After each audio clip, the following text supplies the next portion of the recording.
Hit it, Phil. Da-da-da-da-da-da-da. Can it be the breeze that fills the trees with rare and magic perfume? Oh, no, it isn't the breeze. It's Jackson time. La-da-da-da. Well, hello again. This is Buck Benny speaking. I am joined by the wonderful Kathy Fuller-Seeley, who has 3 books out now, I think, on Jack Benny. 2.5, yes. Okay, good now. And another one coming very soon, I think. When are we looking at that one, the newest one coming out? Probably the end of the summer. End of the summer. All right, I can live with that. I wanted some summer reading, but apparently not. So good. So, and then we have John Henderson here from This Day in Jack Benny, which is, like I say, the finest by far imitation of my podcast you'll ever and we of course also have our friend Terry Phillips, who is known as the Reagan man now. How is your Reagan project going, and where are we at with that? Well, today is a big day in our project. We launched a Kickstarter campaign to help fund our pre-production costs. The play is still scheduled to premiere in Santa Barbara, California on September 1st. And from there, we moved to Fresno, my hometown. And after that, where the winds blow us, I hope, to a theater near you. Oh, I would love that. But if you come up here, you'll sell at least one ticket to me, my friend. All right. So if you go to the Kickstarter website and search for Ronald Reagan Saves the World, you'll see where we are. Yeah. So everybody do that. Search for Ronald Reagan Saves the World and do a little Kickstart to help launch this thing. Is there a certain goal you're looking for? Or? Yes. As you might know, the way Kickstarter works is it's all or nothing. So we've set a goal of $25,000. And if we reach that goal, then we'll have enough to actually launch without having to go on the street corner and play the violin and hope for contributions that way. And but if we don't reach our goal, then of course we get nothing from Kickstarter. Yeah. So, well, that's why it makes sense to be realistic instead of going for 25 million or something. So right. That would have been enough to cover my private jet. Yeah, exactly. To fly to every performance. Yes. That's right. Anyway. Okay. And and I should say the reason I'm wearing my tux today, folks, is we are kicking off. This is great. We have a Kickstarter and we are kicking off something too. So we're kicking off our summer set of programs, and it's a summer. We're going to have the Jack Benny Special Summer, and the Jack Benny Special Summer is presenting his specials that he did for television in chronological order. These first 2 we're going to play. We're going to talk about 2 of them today at different podcasts. But anyway, this first one and the second one were done when he was over at CBS, correct? Yeah. And so they are the first times he did these, and he really doesn't do them again until after his show's off the air, as far as I can tell. I guess he does one that's sort of a special we'll present one of these times coming up, but it's a little different. But anyway, Kathy's going to be able to go into a little bit of why she and I think we both found out the same sort of information, and I think there's reasons why these shows came out when they did. This first one is, man, you look so hard to find shows that are absolutely pristine and that are like you're in the room as they're recording them with, that's not the case. This is pretty bad. So it's not going to look pretty, but it's there. It exists. We have it. So that's a good thing. The one thing I'll throw out on this, just to kick us all talking about it, is I did love the beginning of this where they have Jack just sitting on a stool talking to the audience. I know it's a setup for the first gig, the first bit, because they kind of needed a setup to make it even bigger, but it does feel a little bit like maybe a warm-up would be. And I certainly, in my brain, even if it didn't happen this way, even if they had a different warm-up comedian come out and warm up the audience and it wasn't Jack normally, I like to pretend that Jack would come out and talk to the audience like Carol Burnett does every time before the show. And what a treat that would have been if he did that. I don't know if he did or not, but in my mind, he did. So there we go. But anyway, let's kick it over to Kathy This is from 1959. It's from April something or other, I think, or March. March 18th. March 18th. March 18th. 1 year exactly before I was born. So Wow. I can't even say I was a zygote to be appreciating this, but No, unless you had a 12-month exceptional gestation or good day. something. My mother, the elephant, right? Yeah. So, okay. So let's go. So Kathy, why do we think he was doing this at this time? Well, I so appreciate you finding this for us, Daryl, because I had thought I'd only ever seen the chimp bit before, but I had thought it'd been on a shower of stars. So this idea of the Jack Benny Hour as a special was new to me, and digging around a little bit in a variety in the trades, I learned that this was just apparently it was supposed to be 3 specials, although maybe we only have 2 of them.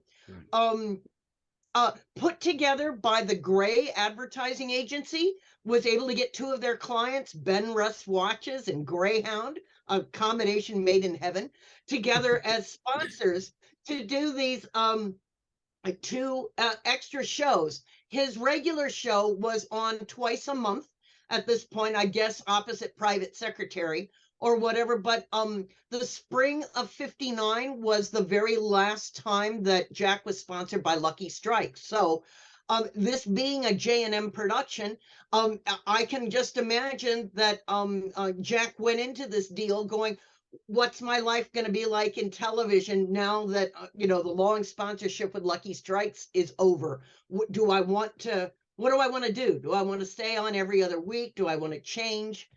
And so I was just fascinated by how often there used to be specials during the network's programming. And I can remember when I was a little kid in the 60s, ooh, tonight's it's an extra special program. We just don't have those anymore. So I love the fact that it was special, but not so special. Yeah. And so it also got very high ratings. It was the 4th highest rated program of the week it was on. And this first episode actually won Ralph Levy and who's the Bud Yorkin. They won an Emmy for a best direction of a special. It was probably for that first bit. That first bit is insane. It's amazing. It's something that you would think you could only pull off like in radio to do the bit. I mean, I'm not going to give it away. I mean, because we're definitely an intro to the show, so we're not going to give too much away other than talking generalities. But I really enjoyed that. I laughed out loud. I thought that was great. And every time I thought it was reached its pinnacle, it kept topping itself, and Jack's reactions are the whole thing. I mean, really, I mean, everything else, all these wonderful things they have going on, and Jack in the center of it, just giving us his expressions, and that carries the whole bit. Goodness, what an awesome piece to add to the Benny catalog. I really think every Benny fan needs to at least see that opening bit of this thing. Anyway, let's and the other thing I was going to say to tie into the sponsors, I was really hoping for and expecting that you might get a combination of the sponsors, which you never get. And I always think they should, because there could have been a guy waiting for the bus and been like, right on time, just my Ben Russ is saying it's right on time for this Greyhound bus, let's go, and whatever, but they didn't do that. Anyway, let's go to our good friend John for his thoughts on this. Yeah, I loved it. I loved and I also thought when it first started and he was doing his warm up that like, is this like a real warm up, like live TV? Who knows? Anything can happen, right? Right. And so it was really, really spectacularly done. And just seeing him sit there casually and telling the jokes, like you can imagine a different kind of Jack Benny that also works terrific. I loved it. And then to go from that into the great thing that you mentioned, where there's so much going on and obviously an enormous budget, and it almost seems like it's wasted, which makes it even funnier. Yes, exactly. Just by not paying close attention or something not being in the frame. It was so wonderful. And I loved that. And then some of the callbacks, in the first few minutes after that also were a lot of fun. Mitzi Gaynor is a great entertainer, and I've seen a couple of her movies because I'm really into Damon Runyon, the writer who does those sort of like heartwarming, almost gangstery type movies, and she's in the movie called Bloodhounds of Broadway, I think it's called. And so I'd seen her before, and I'm not a big like musical person where I would have necessarily seen everybody, but it was fun to see her in this. And the way that she acts and does the physical comedy with Jack Benny kissing her was really quite impressive. And it sort of reminded me of a bit on the radio show, like I think it's pretty early on, where he kisses, was it Barbara Stanwyck? I can't remember. Maybe you guys know, but he's done this bit, John, yeah. both in radio and on his camp shows, and I think in some of it, maybe some of his specials and or his TV show at different times. So for me, this bit was a little old because it's like I've seen and heard it a lot, so that bit didn't hold up that well. I was like, really? They're going to reach back to that? They could do something else. But having said that, she probably did the nicest job acting in this bit that anybody had ever seen did. I love that his and again, not giving too much away, but I love his flicking of her arm and her arm just dangling there and things. And he didn't just do it once. I think he did it 3 or 4 times. It was great.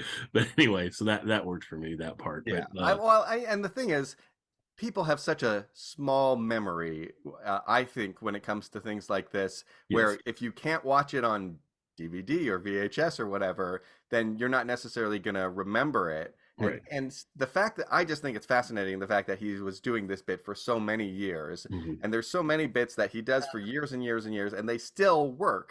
Right. So I think that's pretty impressive. And I'm sure his career was so long. He's like, oh, we haven't done that bit in 5 years. We can do that again. And he doesn't think anyone's going to have YouTube to go look and compare all these things and whatever. I mean, you got to give him a break with that. He didn't repeat as much as he could have repeated things over the years. And almost every time he brings something a little fresh into it, a little different. And so it's okay. I'm all right that he repeats himself as much as he does. And in this particular special, there's so much that is new. Like this is like, if you were going to do like a highlights of Jack Benny, I feel like this would definitely be one, because it's different for the most part than a lot of the stuff that he's done before, and it's very entertaining from beginning to end. The stuff with Bob Hope, I think of all the things I've seen with him and Bob Hope, this is one of the best. I really enjoyed it. Even especially the part where he sort of razzes Jack about his performance style by sort of like encapsulating the kinds of lines that Jack would be given, and I thought that was very funny. I thought that was great. Yeah, and when he's going through the script and joking about that, yeah, I love that. Yeah, even some of the sillier things like the bear and the calendar, I thought were they were fine for what they were. But then you get into the trained apes, which is spectacular, and I think that it's become sort of like a highlight. I think, Kathy, you were mentioning that you've seen just that bit on YouTube before. Yes. Yes, for sure. And Jack is this the first time he uses the chimps, Kathy, or does it? Yes, no, it's his first time. And then he must have loved it, because he comes back to them many times in the future for other right, specials. although it's never quite as good. I know we'll find other specials where they walk across the stage and do things. The Marvelous Story, does anybody else have the Marvelous Story about them? This part was actually filmed. It wasn't live, and it was the first rehearsal. The chimps had never met Jack before, and this was a rehearsal for what was going to be done. They had thought live on the show. Bud Yorkin and Ralph Levy were so smart to have put the cameras on it, because that first time the chimps met with Jack, they had all these reactions, and they never did it again. So, I mean, when he would appear with them again, they never reacted with quite as strongly. So it's truly amazing. It was really fantastic. It's truly amazing, and one I've seen a couple times when Jack's been compared to Charlie Chaplin, or in a way, other silent comedians. This is fabulous proof to those comparisons. A totally visual act. Well, and talk about a gutsy move. I mean, they always say, if you're appearing live with children, you never know what's going to happen and things. So people are reticent to do that sometimes. But to appear with chimps and to try and, now granted, they were going to practice at first or whatever and end up going with that and things. I'm going to get that piece, but still to even contemplate, oh yeah, we can try this, and I'll try and do my Jack Bennyisms with them and see what works and doesn't work or whatever. And it just worked beautifully. So let's go over to Terry and get Terry's thoughts on this whole thing. I violated the rule of never performing with children and animals. It's Recently, 30 or 40 years ago now. I was in a community theater production of Inherit the Wind, and we had kids, and we also had a chimpanzee monkey, and the little guy bit me on the hand. Luckily, he had no teeth, but it still hurt like heck. Never again. I also really loved this special, and I'm so glad that you shared it with us. Kathy, unlike you, I had just turned 6 when this came out, but I didn't see it at the time, or at least I have no recollection of it. But I'm really glad I saw it, because it not only gave me greater appreciation for the many talents of Jack Benny and his cast, but it also gave me a chance to look at some of the other connections here. And for example, Bud Yorkin's name was familiar to me because he later became the executive producer along with his partner at Tandem Productions, Norman Lear, of All in the Family and Maude and Sanford and Son and others. Of course, Mitzi Gaynor, I love stage names and the origin of those names. Mitzi Gaynor was born Francesca Marlene Chenil von Gerber. She was of Hungarian origin. Wow. And of course, Bob Hope was Leslie Townhope, I believe. Mm-hmm. Let's see. Oh, the watch name, the Benrus Watch Company. And that, by the way, that apparently that brand is still around. It's been bought several times by other watch companies. Benrus came from its founder, Benjamin Lazarus. They put those two names together and came up with Benrus. And it really was a fine timepiece. I mean, much better than Timex, which it was kind of compared to by the advertising. That was right. really excellent. It was like the ultimate high-end Timex. Exactly, with a 3-year guarantee. Yeah. Three, not 1, not 2. The not lifetime. I was familiar with the Marquis Chimps, and his their owner and trainer never got credit, but the man who was on stage with them was Gene Detroit, also not his given name. But they were on a series from 1961 to 62, one season, called The Hathaways. And it was about this couple played by Peggy Cass and Jack Weston, who had these 3 chimps. And I think he played a real estate salesman, but she was kind of the manager and tried to get them bookings for whatever their act was. And they lived with them. And it was kind of a one-joke sitcom, but we watched it every week. And I remember my father laughing and laughing, just as I did when I watched this special, because whether it is ethical or not, it is hilarious to watch these little creatures that are just like us, only without a lot of our shortcomings. And, let me jump on that really quick, because it ties in a little bit. I just watched a movie that I'm going to spoil this movie a little bit for you, and that's just tough luck. But I won't suggest anybody watches it unless they really want to watch it. It's a horror film, and that came out last year, I think, or maybe the year before, called Nope. And on Nope, they have a gag or a piece of it that is about a sitcom that has a monkey as their main character, sort of thing. And the way they film it feels just like you're back in an old sitcom. They have like the canned laughter that goes after everybody says just about anything. The audience starts cracking up that isn't funny or whatever, but the whole thing, and it is a good, interesting view to watch before you want to watch one of these Jack Benny specials using chimps, because their chimp, all of a sudden they're going to celebrate a birthday party and things start popping, the balloons start popping or something, and so the chimp goes insane, and basically attacks everybody on the set in glorious gore of blood shooting everywhere and everything. Oh no. And so when I'm watching this after watching the Jack Benny special, I'm like, it makes me feel for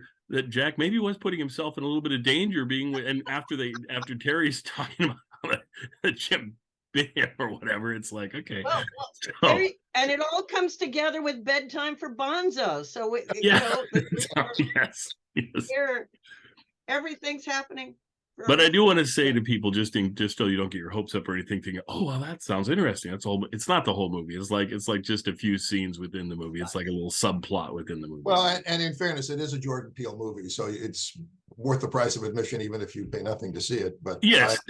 I will watch pretty much anything that he yes and directs. Yes, it's an interesting viewing experience. I don't think it's quite up to the enjoyment I got out of his other films, but it's certainly interesting if nothing else. So there you go. One thing we hadn't mentioned was the interaction between Senor Wences and his handler.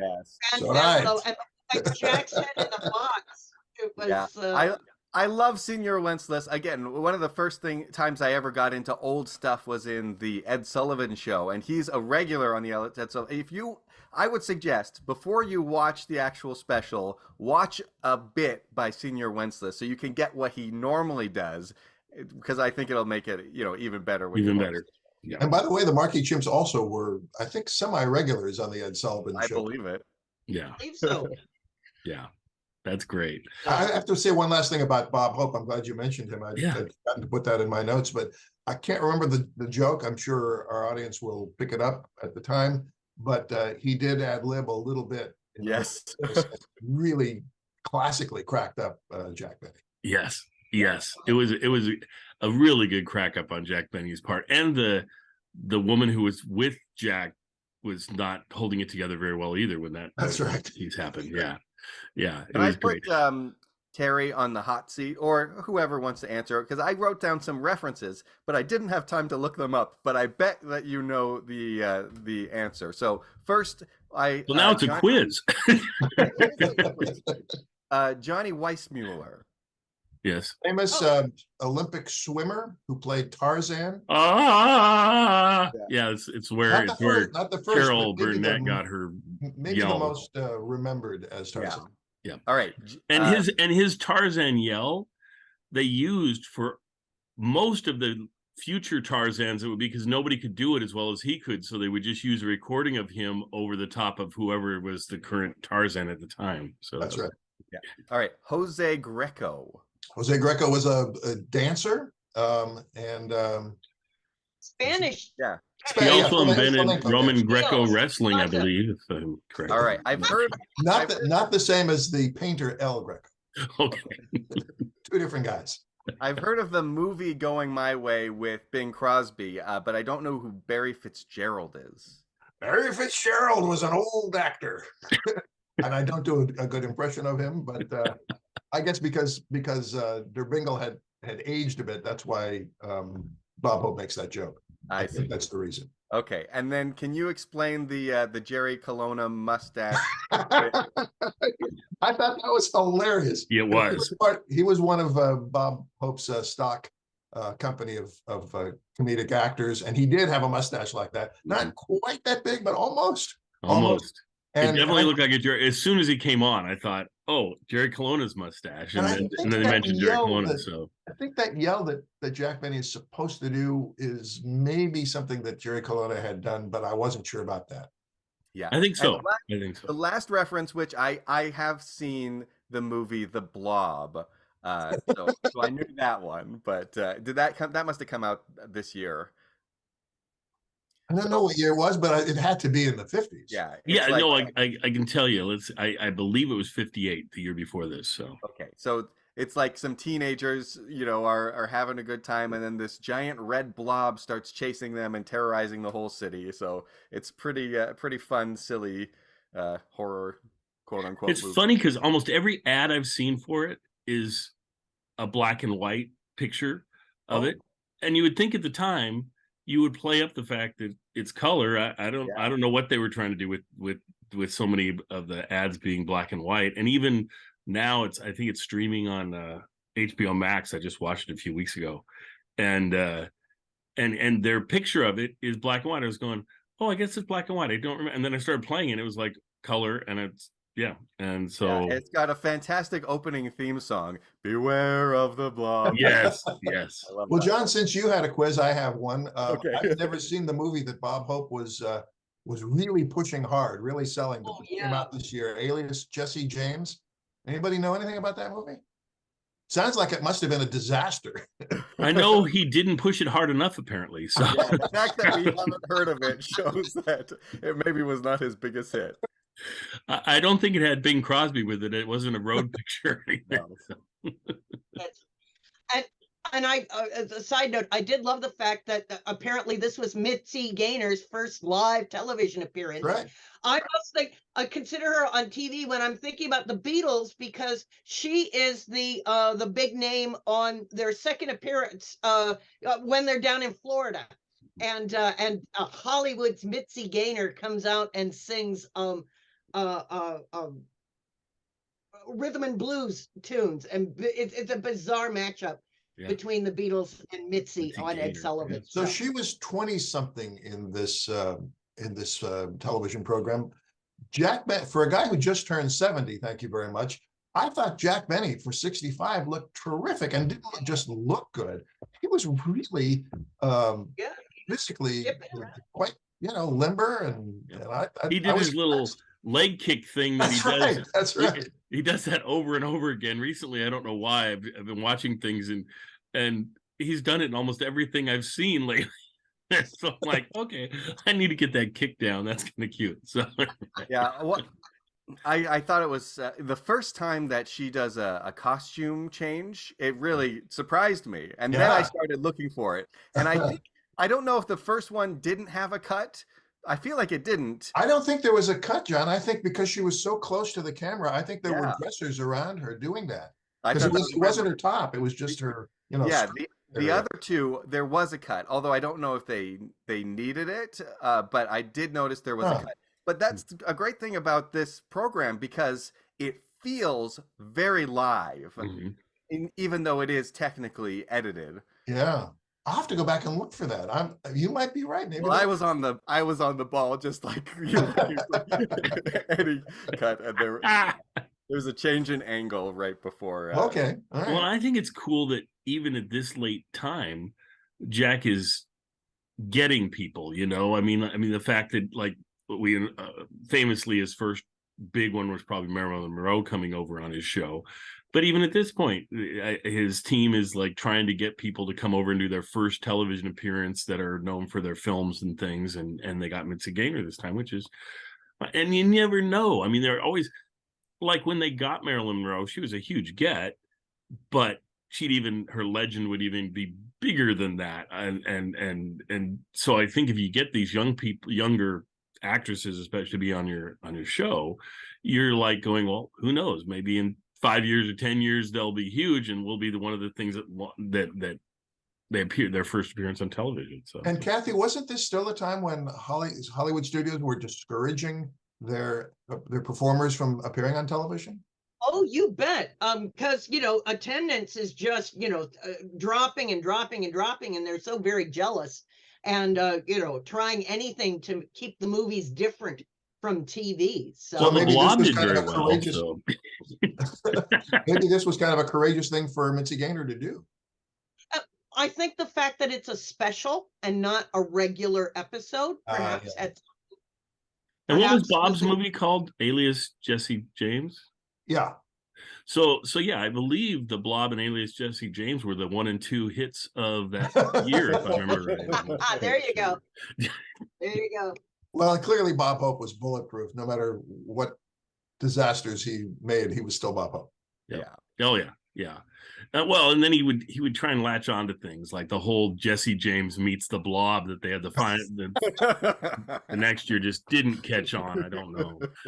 They were hoping the Blob would carry it, but apparently the Jesse James part pulled it down. I don't know. So, anyway. So maybe we'll end there. Anybody else have anything else they want to mention about this one?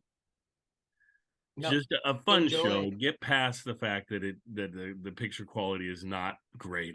Or do like me and watch it on a little camera. Yeah. Use my phone Watch it and on. it's This is a fine. great one to watch on your phone. I mean, honestly, if you blow it up to your 80-inch TV, it's going to be a sad watching experience. But I just love having these in any way, shape, or form. I mean, certainly the bit that we talk about at the very beginning of this thing is worth every Jack Benny fan seeing, and the rest of it's all decent too. It's just that bit to me is extreme. It's something that I've always kind of I've heard Jack do things like it in radio. Certainly, who am I thinking of? The one the guy who Stan Freberg. Oh, Stan Freberg, yeah. That you just featured on your show a little while ago or whatever, because he was on Jack's Campbell show. Soup commercial? Well, no, I'm thinking of his radio show where he talks about the budget difference between television and radio, and he says, see, on radio we can do this, and he has like the armed forces come in and fly over, and then they're supposedly dropping a giant cherry on top of this mountain, and he describes like all this that would have a multi-million-dollar budget or something, and this was kind of seeing that kind of played out live in a way, and what television could do. And like I said, they probably shot half their budget or more just with that one skit. So whatever. So apparently Benris and Greyhound had a lot of money to play with, so that was all good. So enjoy this one. We'll be back for the second special that again is with Benris and with Greyhound. And as much as I enjoyed this special, I even enjoyed the second one even more in some ways for different reasons. And it's interesting that these specials, without realizing it, I'm sure, I don't know, but they had bigger like opening numbers and things or opening bits than even the later specials have. I really enjoyed both opening bits to both these specials, right, with the money. That's right. And they both did phenomenal things where you're surprised that they can pull these things off. So that's just a preview for the next special. So we'll see you next time. Thanks, everybody, and enjoy your summer with the Jack Benny specials. I hope you enjoy all this. The Armstrong Circle Theater will not be seen tonight, but will return 2 weeks from tonight. The Jack Benny Hour with Bob Hope and Mitzi Gaynor will follow in just a moment. No, but just to stand there and request number.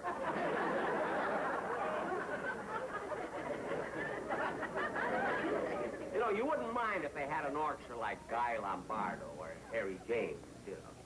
But Ina Ray Hutton?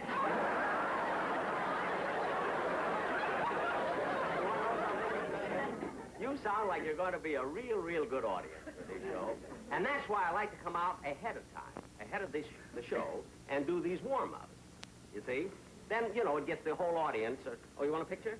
Oh, wait a minute. You get a good one there? Right. Look, please, I don't mind your taking pictures now, see? But don't take them during the show, will you? You know, because it upsets everything. You see? Now, ladies and gentlemen, I want you to sit back and relax, enjoy yourselves, and have a good time for this show, and laugh. You know, laugh out loud, see? That is if you ever want to get in here again. But, what? 30 seconds. Oh, we have 30 seconds before the show. Now, I must tell you something about this show. You know, when you do an hour show, a spectacular like this, everybody expects a great, big, tremendous opening. You know, they want something big. As a matter of fact, I had a terrific argument with my producer about it. You see, he wanted one of those great big production numbers with all kinds of people and music and fanfares and everything. And I said to him, look, Mr. Yorkin, that's my producer's name. I said, Mr. Yorkin, I said, this doesn't fit me. I said, I'm Jack Benny. I generally walk out quietly and tell a few jokes and, you know, very quiet and everything. But he insisted upon this big opening. So anyway, we argued for about 3 or 4 hours. And even though I didn't win my point, I did get him to compromise. I really did. I got him to compromise. 5 seconds. Oh, we got 5 seconds, so we're going to be on right away. So don't forget, relax, laugh, have a good time, you know, enjoy yourself.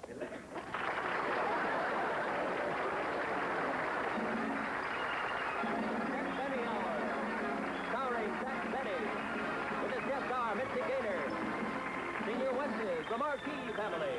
David Rose and his orchestra. and his special guest, Bob Hope. Brought to you by Ben Rush, makers of Today, the watch with a movement unconditionally guaranteed for 3 whole years. And by the Greyhound Corporation. It's such a comfort to take the bus. And leave the driving to us. And now, here's the Jack Benny Hour. This is the show. This is the show. Way out there across the nation. Welcome to our aggregation. Song and dance and conversation. This is the show. This is the show. This is the show. Your host, Jack Benny.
Well, that was the compromise. What my producer originally wanted to do was absolutely ridiculous. Anyway,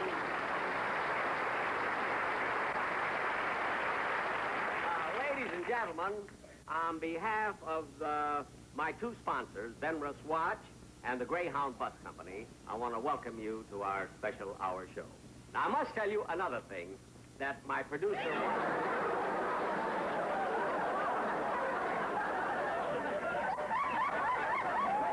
Hold it, wait a minute. Look at, if you were supposed to be in the opening, I mean, the whole thing is over. Over? Yes. Hold up, Buffalo!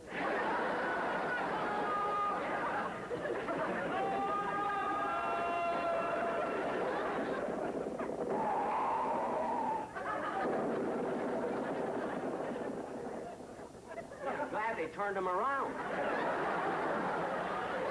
You go too. And next time, take the bus. Now, why couldn't they have given me a nice, simple little opening? Like I always have. Why do they have to go through such a big thing? Look, lady, I don't know where you were supposed to be in this opening, you see, but the whole thing is over. Oh, I didn't come out for that. Is it? I just had to tell you, when you told that young man on the camel to take the bus, it was good advice. Yeah. You know, traveling by Greyhound costs much less than you think. I know. And the Greyhound bus is so comfortable and convenient that whenever I take any kind of a trip, I always keep my car in the garage and take the bus. Really? As a matter of fact, today, I'm taking a Greyhound bus all the way to Buffalo. To where? Buffalo! You didn't mean that. Turn him back, turn him around.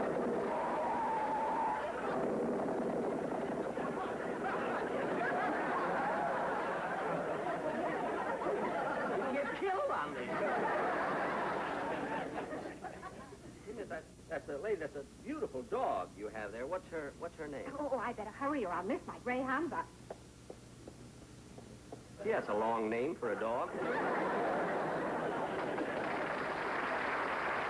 Why, thank you, young man. Travel alone? Of course. I go by Greyhound, not by car. I meet the nicest people on my bus. It's so boring in a car. Oh, look. Why don't people keep their cars home and leave the driving to us? Goodness, we're almost there. Oh, excuse me. Have to put on a new face, you know. You certainly drive safely, young man. Greyhound is such a nice way to travel. It's such a comfort to take the bus And leave the driving to us. Greyhound bus, come with us. It's such a comfort to take the bus. And leave the driving to us. Greyhound bus. Come on along.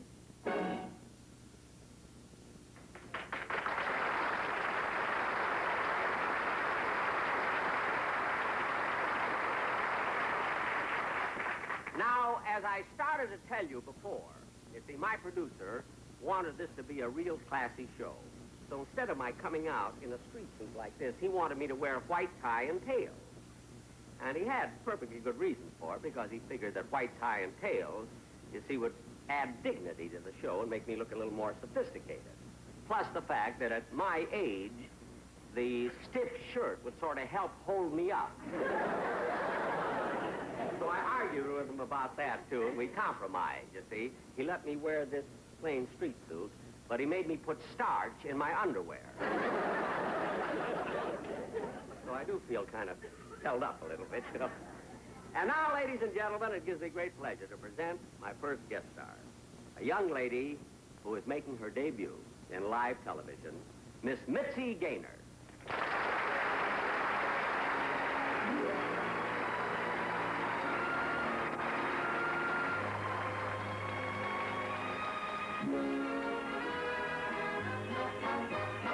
I'm as corny as Kansas in August. I'm as normal as blueberry pie. No more a smart little girl with no heart. I have found me a wonderful guy. I am in the conventional dither with a conventional star in my eye. And you will note there's a lump in my throat when I speak of that wonderful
Ah, that was lovely.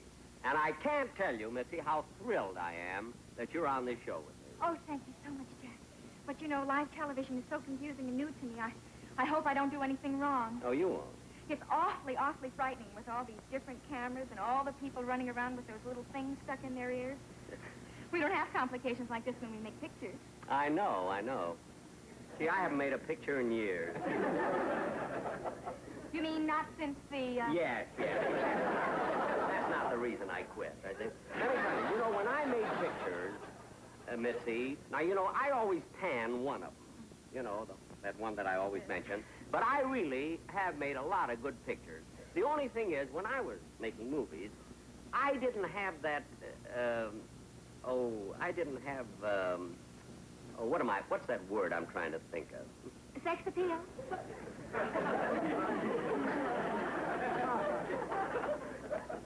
No, in those days I had it.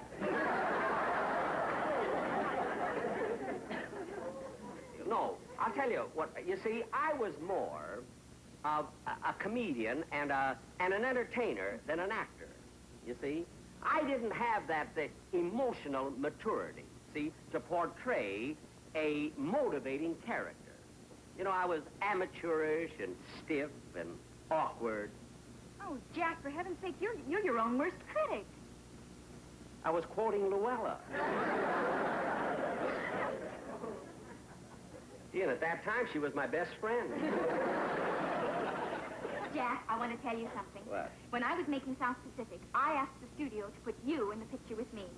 You did in South Pacific? Well, that was very sweet of you, really, but I wouldn't have considered it. Unless, of course, it was the leading role, the part that Rosanna Brazzi played, That I would have considered the part of the planter, you see. Oh, Jack, you would have been wonderful as the planter. Really? I understand you grow rice in your swimming pool.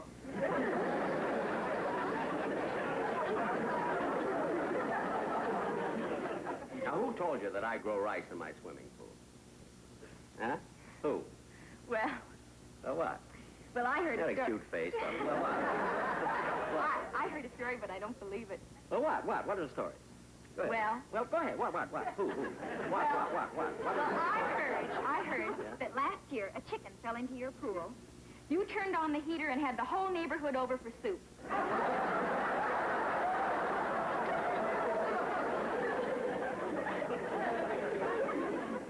Yeah, it was such a high-class affair. Johnny Weissmuller was the head waiter. What a party. Jack, speaking of parties, on April the 6th, I'm giving a dinner party for the Academy Awards. Would you like to come? For the Academy Awards? Yes. No, thank you. I wouldn't be interested in that, really. Thanks, different. Well, Jack, I can't understand why you wouldn't be interested. I mean, that's a night of great excitement. Some excitement. I don't know why everybody makes such a fuss about the Academy Awards. I mean, 2 days after they give out the awards, the whole thing is forgotten. Forgotten? Certainly. Who remembers that last year Alec Guinness won it for the bridge over River Kwai? Yeah, but you just... Or in 1956, that Yul Brynner won it for The King and I. Or that in 1953, William Holden won it for Stalag 17. Who remembers that in 1946, Frederick March won it for The Best Years of Our Lives? Or in 1942, that Jimmy Cagney won it for that little thing he did in Yankee Doodle Dance. Or in 1927, that Eno Jannings won it for the Way of All Flesh. I mean, who remembers those things? Well, then how come you remember? Because my psychiatrist is doing a lousy job.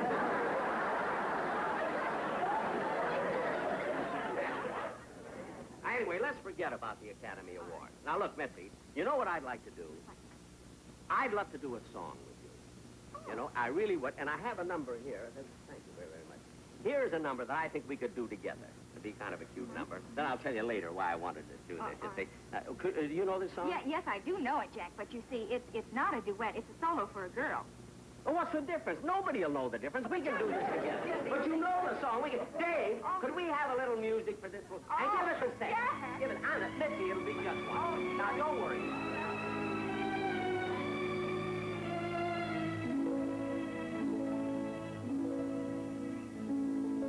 Why this feeling? Why this glow?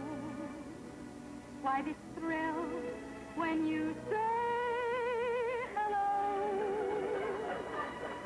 It's a strange and tender magic you do. Mr. Wonderful. That's me.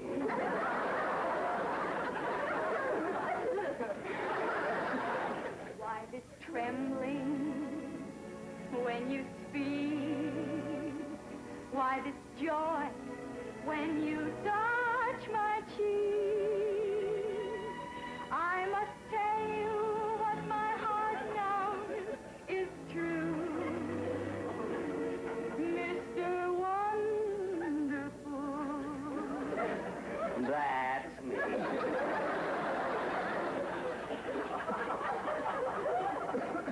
Oh, there's much more I could say, but the words keep slipping away, and I'm left with only one point of view. Mr. Wonderful, Mr. Marvelous, Mr.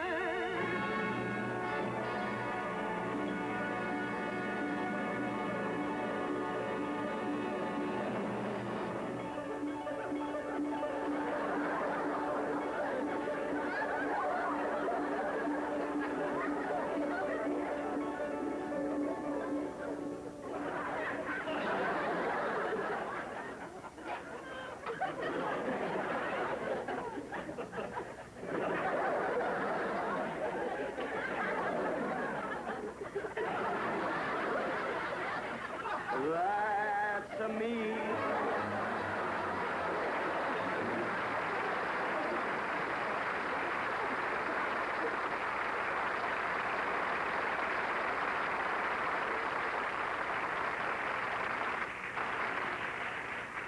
I like the show so far. Me too. Nice reason. I what? It is a Ben Ross today. What? Ben Ross today. What is today? 17 Julius and 3-year guaranteed. 3 years today? Today and 3 years from today. Yes. It is expensive? Expensive? Yes. $25. That is today? You get today tomorrow. All right? All right. All right.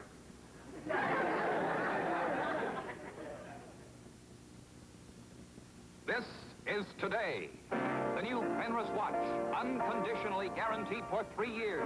This is today. The new Penrose watch, unconditionally guaranteed for 3 years. This is today. The new Penrose watch, with a movement unconditionally guaranteed for 3 years. This is today by Penrose for $25. A watch that costs less can't be made like today. With 17 jewels, 17 points of protection. A watch that costs less can't be guaranteed for 3 whole years. Today's 3-year guarantee means that for 3 years you won't spend 1 cent for repairs. This is today. In a man's dress watch, in a beauty watch, in a waterproof watch. Insist on Today by Penrose at $25. The only 17-jewel watch with a movement unconditionally guaranteed for 3 years.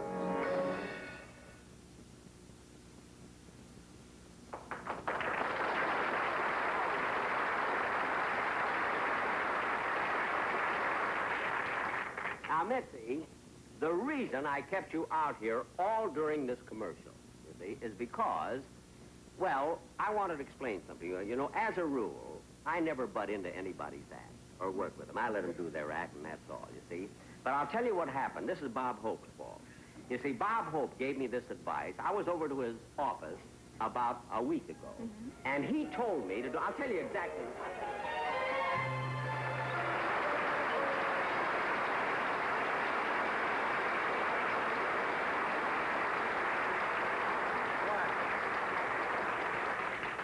Now, that's what I call a massage. Who was your last masseur, Mr. Hope? Well, I didn't exactly have a masseur. I let Jose Greco rehearse on my back. Oh, those are heel marks. I thought they were dimples.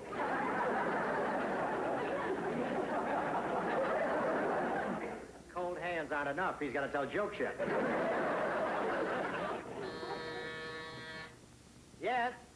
Jack Benny is here to see you. Jack Benny will send him in. Hi, Bob. Hey, Jack. How are you? Well, I never expected to see you in my office. What a surprise.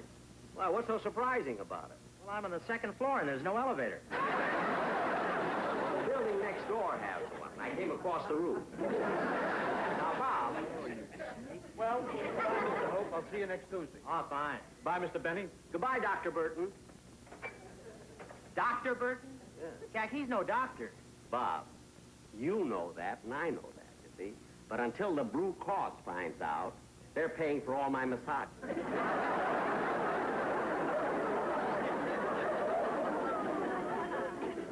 Now, Bob, when you're through with that brain, sell it to me, will you? Send in your bid like everybody else.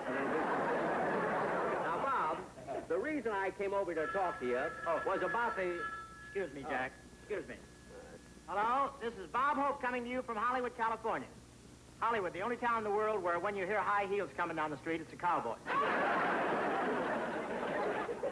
sir, they're sure making a lot of westerns out here. We aren't bothered by smog, it's gun smoke. Yesterday, the visibility was so bad I could hardly see that sign on Hollywood and Vine that says, curb your horse. Bob, who's that? Wrong number. But I don't let anybody get away. Well, then why don't you hang up? He's still laughing. Thank you very much. And don't forget to go see Alias Jesse James playing in your neighborhood theater. And if your neighborhood doesn't have a theater, write in, we'll send you one. Still laughing.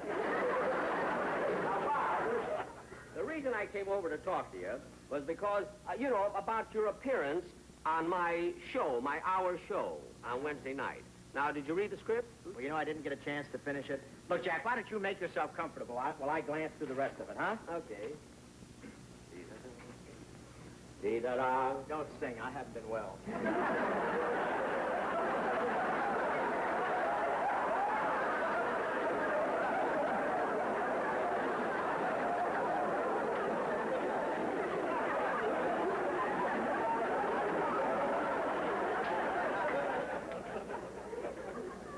So Bob Hope, with deep appreciation for the way he entertained us while he was overseas. Bob, who's that from? Oh, the girls at the Follies Bergère. You have some beautiful mementos here, haven't you? Oh, those are nothing, Jack. Most of them are in the other room. Oh, in this room here? Mm-hmm. Oh, look at it.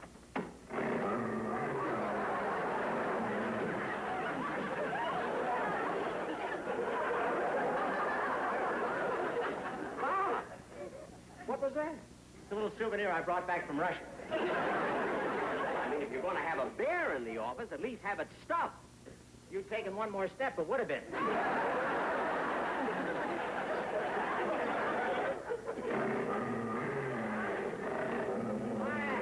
Quiet, McCoyan. Great to have around when you're dickering with a sponsor. Now, look, Bob, what about rehearsal? Would Wednesday be all right? Wednesday? Yeah.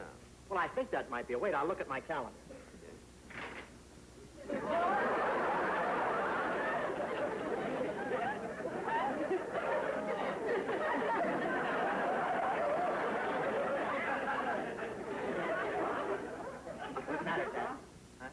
I mean, I've seen calendars with pretty girls, but a live one?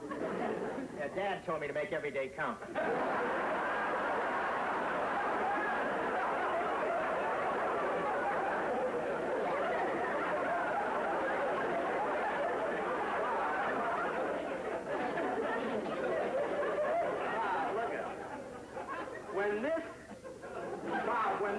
Shut up. Look at Bob.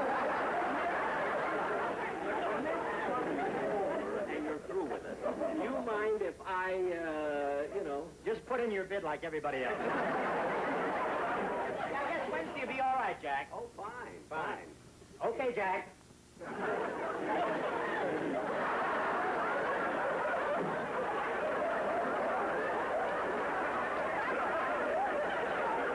No peeking in the upper berth, please. Bob, if Wednesday is all right, what time would you like to rehearse? Well, any time in the afternoon will be all right, because in the morning I have to go to the studio and do a walk-on bit for Crosby. doing a remake of the picture Going My Way. Oh, is Paramount remaking Going My Way? Yeah, but this time Bing is playing Barry Fitzgerald's part. Oh.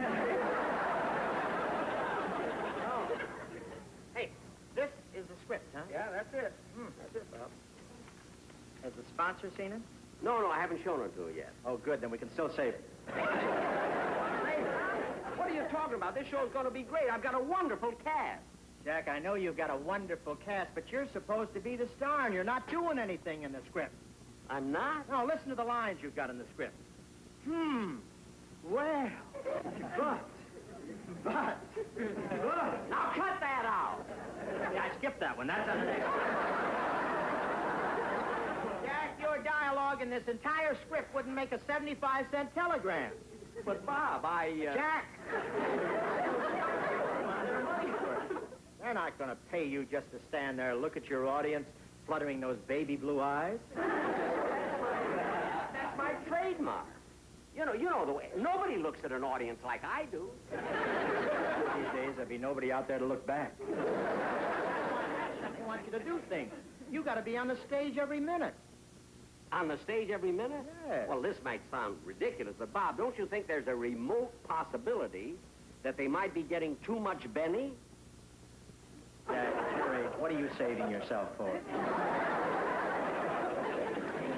Now, wait a minute. There isn't that much difference in our ages, you know. All I know is I can still do a monologue in a soft shirt. Believe me, Jack, I know what I'm talking about. You got to go out there and give. Give? I know for you that's a dirty way. Ladies and gentlemen. Mr. Hope, your lunch is ready. Oh, would you please make it for two? Oh, thank you, Bob. Thank you. Let's start with a dessert, huh?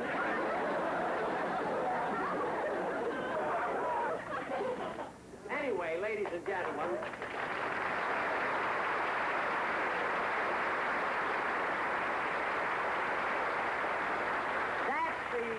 That's the advice that Bob Hope gave me, and that's why I butted into Mitzi Gaynor's act. And now, it gives me great pleasure to introduce that internationally famous ventriloquist, Senor Wences.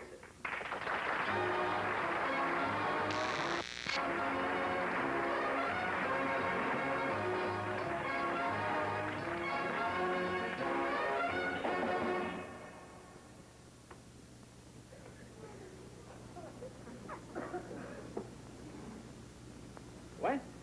Ready? Ready. I am very happy. Why? Why? Yes. I will tell you why. I have my record. My record too. My record too. Your record too. This is all right, all right. For children? For children and for dance people. Nice. Nice. The other side? The other side is difficult for you, easy for me. For children? For children. Nice. Very nice.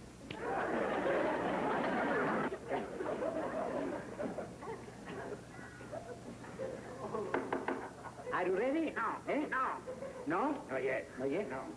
No? No. Not yet? Not yet. All right. Do you want to see the audience? It's all right. It's all right? All right.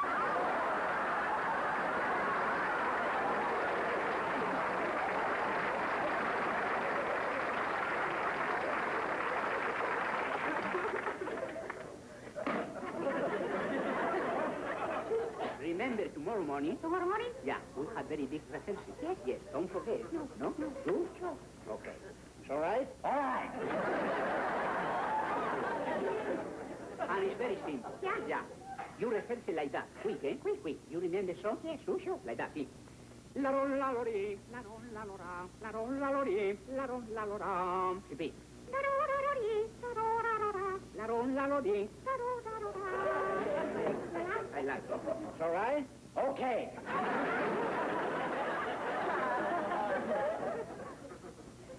Okay. I mean, all right. That's better. If you insist in working my act, at least do it right. I didn't insist on what.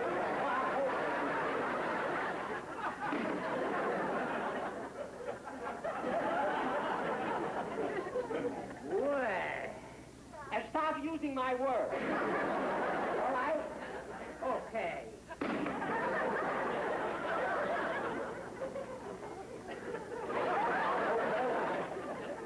mean, all right. Well, watch us next time. Please, be quiet. I don't have to be quiet. This is my show. Wait, all right, all right, all right, all right.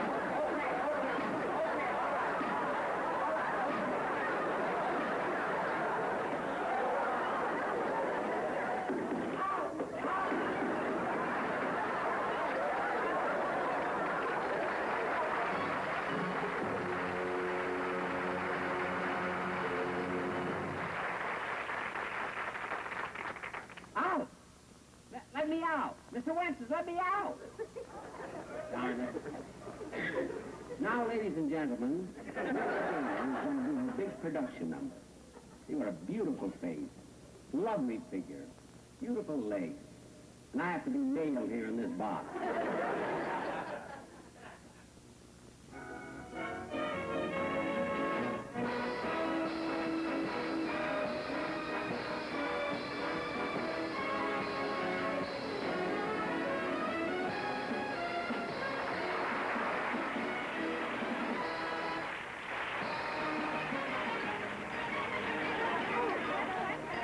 Hey, miss, you coming to lunch? No, thanks, honey. Bring me a hamburger. I've got a letter from home. All right, all right.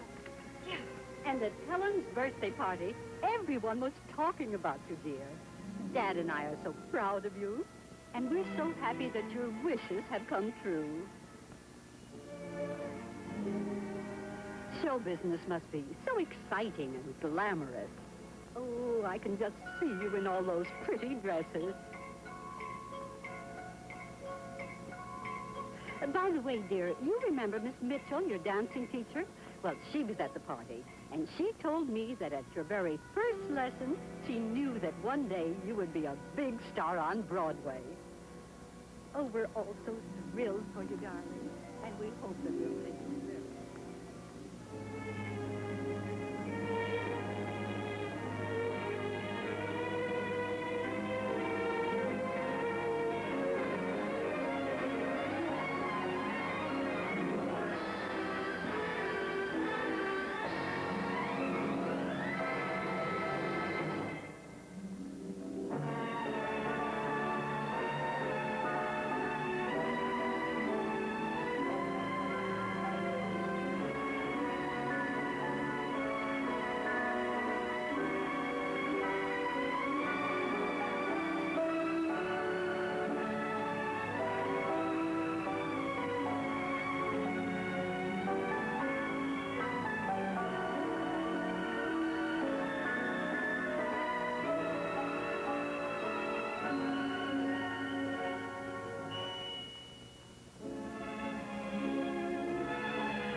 This is a school teacher learning a lesson. Learning it's a long, lonesome road when you drive yourself. But now those long, lonesome drives are gone forever. Now she lets Greyhound plan her entire vacation. Transportation, hotel reservation, sightseeing, the works. While she makes new friends, relaxes in air-conditioned comfort, enjoys the convenience of the fully equipped restroom, and the peace of mind that's always yours with Greyhound Cruiser service. Remember, it costs less than you think when Greyhound plans your vacation. It's such a comfort to take the bus And leave the driving to us. Greyhound bus, come with us.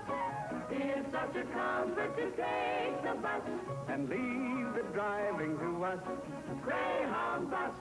Come on along. I'm sorry, ma'am. You can't go in the studio unless you got a ticket. Oh, well, I haven't one, but I I'm sorry, ma'am, but if I left you in there without a ticket, CBS would give me a long vacation. Oh, how wonderful. And now's the perfect time to let Greyhound plan it for you. But, lady... Just pick your tour from these wonderful Greyhound folders and let Greyhound do the rest. I suggest that you go right down to your Greyhound Travel Bureau now. Good idea. Go in now. Come on. I wish I had a name for you.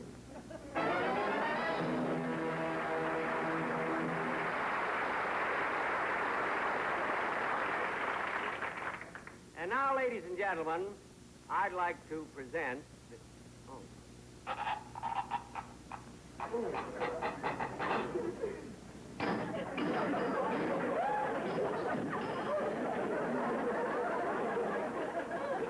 Darn that Senor Wences.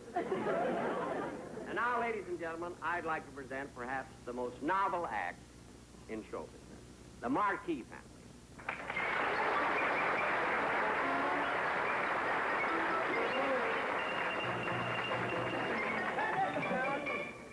Take it easy to the viewers.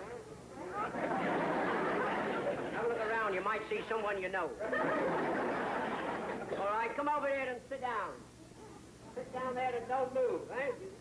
Now, be a good boy. Do all the tricks right. We need the money. I've got 2 governments to support. Come here, Junior. You come over this other side. Smile, son. Smile, smile. Would you like to do an impression of Elvis Presley? Elvis Presley. Quick, quick, quick, quick.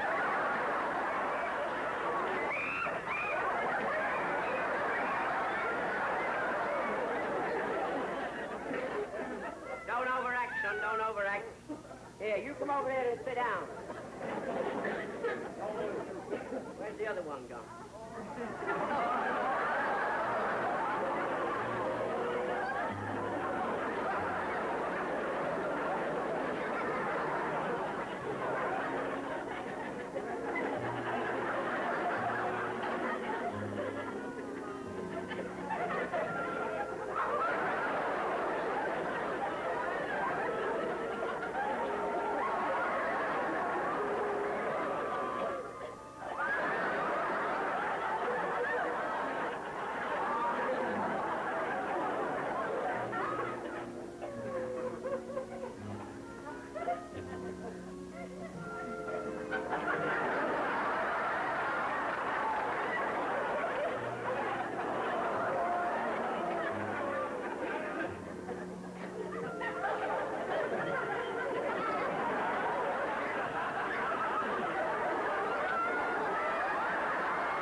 Oh, you want to have a look down the hole in the stage?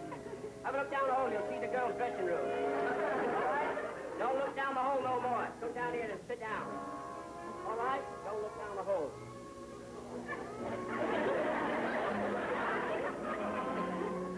Here, ride this, son. You come here.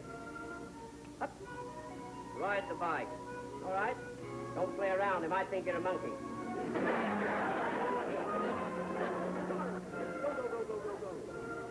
That'll do, that'll do. Don't make it look too easy. Another try?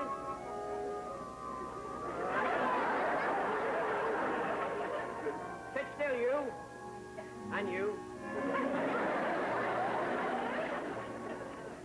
Come here, son. Don't go out the picture. Look where you're going. Look where you're going. Look where you're going.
Thank the producers for this spot.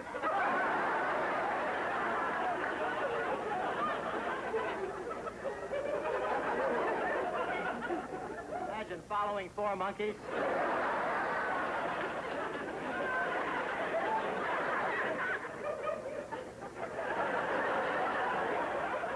Hear no evil, see no evil, do no evil, and can't do no evil.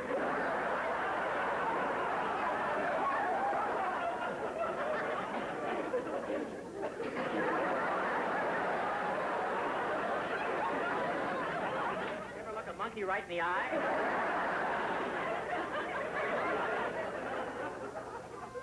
I thought I was the only one working for peanuts.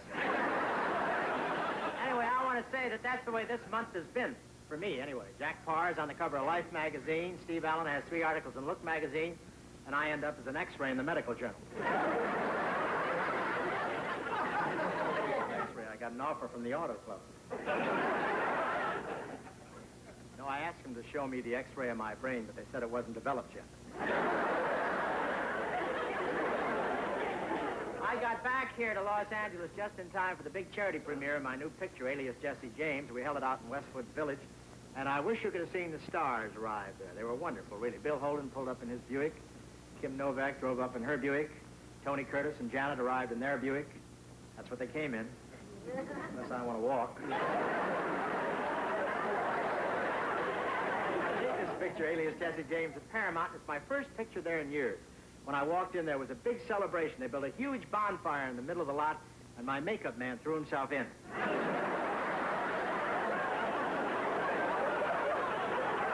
Of course, we knew this picture would be a hit from the beginning because we previewed it on a rainy night in a drive-in movie, and 3 cars had their windshield wipers working.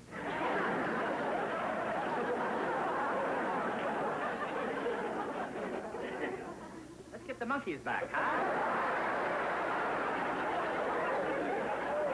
You know, I kid the picture, but if you get a chance, drop in and see it. It's fun for the whole family, especially mine. My only regret is that Alias Jesse James was released too late for this year's Academy Awards. And speaking of the Academy Awards, how do you like the pictures they've nominated? Gigi, the Defiant Ones, Cat on a Hot Tin Roof, Separate Tables, Annie Mame. Personally, I was a little disappointed that the Blob didn't get nominated. Oh, I can just see it now. The name is drawn out of the envelope, and down the aisle comes a mass of goo that swallows not only the Oscar, but the man from Price Waterhouse.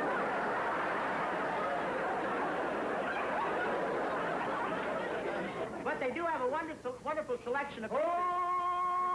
Tough job choosing which one should be.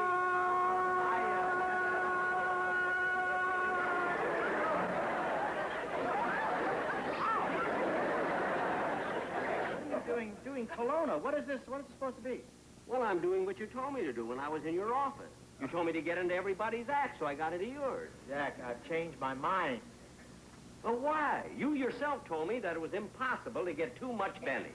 No, I haven't been that wrong since I went on that blind date in Denmark. But,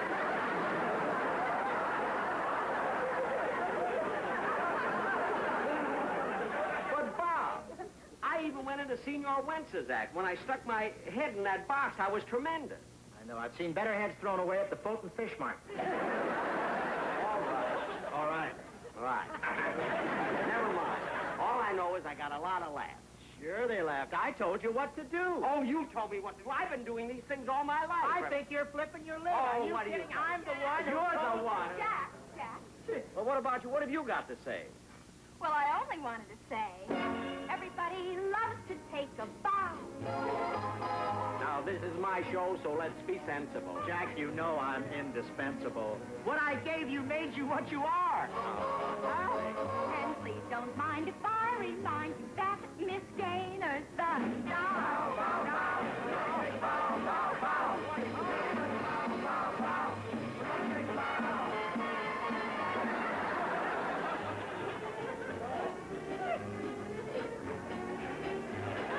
Everybody loves to take a bow. In South Pacific, critics slip for me. I make motion picture history. Alias Jesse James will prove that's true. But I'll win the bow. The box office poll. And an Oscar when I'm 42.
Somebody tell Abby Rents to stand by. So, you take the bow. You take the bow. No, you take the bow. You take the bow. Everybody wants to take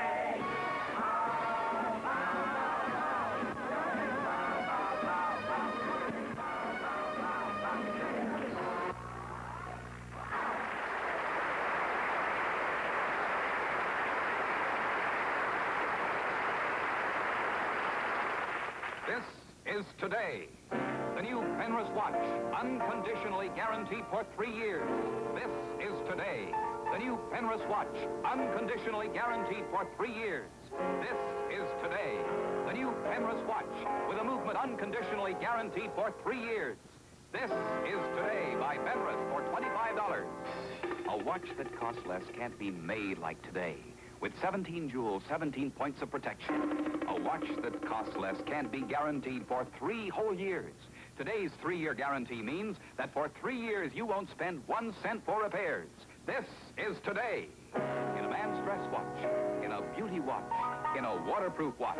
Insist on Today by Penrose at $25. The only 17-jewel watch with a movement unconditionally guaranteed for 3 years.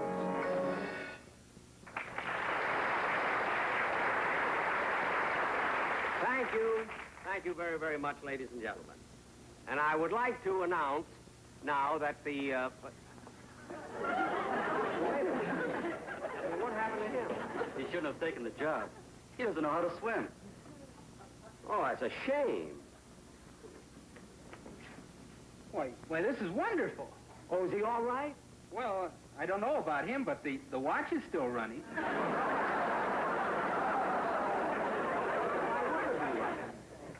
I mean, that's a Benrus Today watch. 17 jewel, only cost $25. And the Benrus Today watch is unconditionally guaranteed for 3 years. 3 whole years!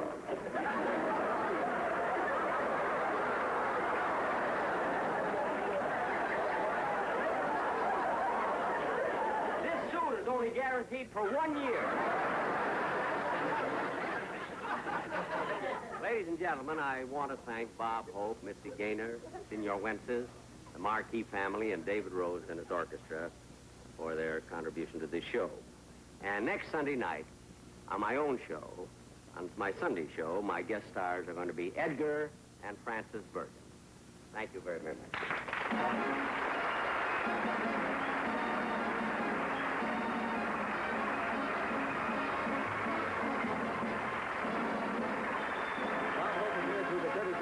Car Company. Mitzi Gaynor's latest album for Verve Records called Mitzi is now available to record dealers. The appearance of the marching band seen on tonight's show is made possible with the cooperation of the Youth Band Council of Southern California.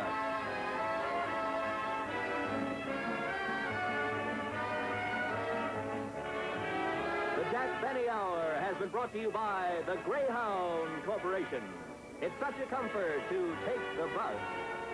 And leave the driving to us. And by Benrus, makers of today, the watch with a movement unconditionally guaranteed for 3 whole years. The French Underground, with its untold tales of terror and intrigue, is the background for the U.S. Steel Hour on March 25th, when Roddy McDowell, Victor Jory, and Carol Lawrence star in Night of Betrayal, produced by the Theater Guild. Because of this special broadcast, the Armstrong Circle Theater was not seen tonight. It will return 2 weeks from tonight at its regular time on most of these same stations. Roy